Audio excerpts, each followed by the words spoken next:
Bonjour et bienvenue à l'émission Parole pour aujourd'hui.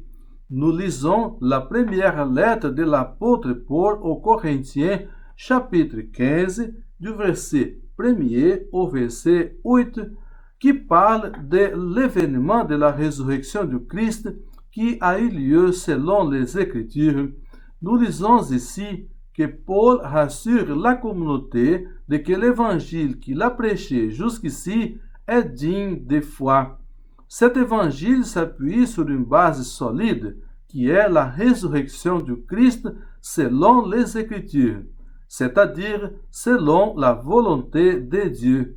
Paul affirme qu'il n'a transmis que ce qu'il avait reçu afin d'assurer la poursuite du message de vie nouvelle apporté par la résurrection.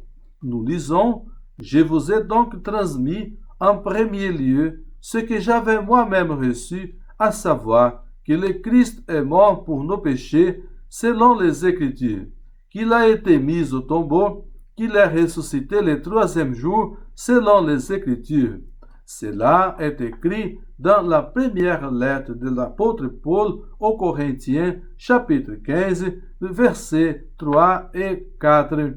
Pour nous aujourd'hui, ce texte montre que le Christ ressuscité est le fondement solide de notre foi. À partir de cette vérité vécue et attestée par de nombreux témoins, la bonne nouvelle est prêchée partout dans le monde jusqu'à la fin des temps. Ainsi, l'Église est porteuse d'un enseignement vivant, celui du Christ, vivant selon les Écritures. Dans notre prochaine émission, nous verrons l'envoi d'une lettre apostolique à la communauté de la part des apôtres. Au revoir et que Dieu vous bénisse. Amen.